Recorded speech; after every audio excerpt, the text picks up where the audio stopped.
6.7 million Americans have Alzheimer's disease, 99,000 of them right here in Minnesota.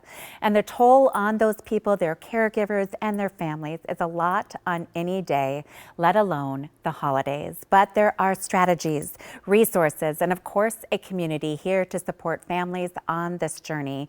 Joining me now is my friend Lori Brickley with the Alzheimer's Association, Minnesota North Dakota chapter. Welcome, my friend. Thanks, Carla. So glad to have you here. Of course, we know that this is a really difficult time of the year for people who are living with Alzheimer's or a different dementia. I experienced this with my dad. I have my own theories, of course, on why it's hard. What do you say about why it is difficult for families right now? Well, the energy is chaotic. There's a lot of people around. There's a lot of gatherings. The routines aren't the same.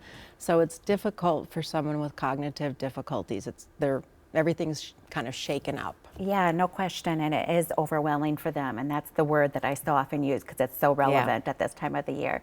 So given that, and given what you know from your important perspective at the Alzheimer's Association and what we've learned over the course of experiencing this disease ourselves, what do you recommend to families who may be on this journey today? We say adjust your expectations about what a family gathering would be. Be planful about it.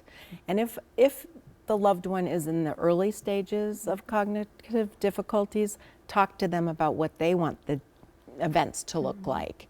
You know, we advise having smaller events, maybe shake up the time of day you usually have something at, have an afternoon event rather than an evening event, maybe smaller gatherings.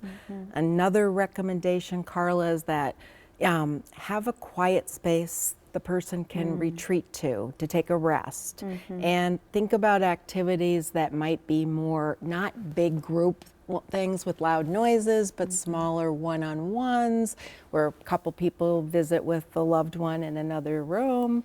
So those kind of things that kind of reduce the chaos and that could lead to more confusion. Amen on all of that. And I remember also really having to shorten the events, shorten the festivities so that you can give them the peace that they need on that day as well.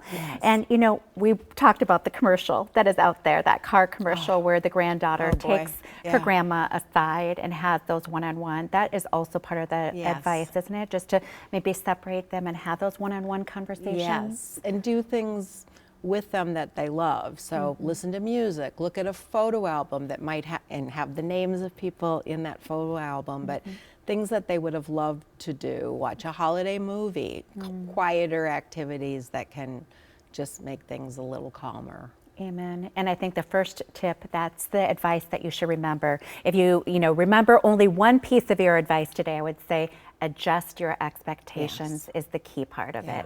Well, thank you so much, Lori, for sharing your time and your wisdom with us today. Again, if your family is facing Alzheimer's or another dementia, you're not alone during the holidays or any day. For more information and resources from the Alzheimer's Association and others, just go to our website, care11.com. We'll be right back.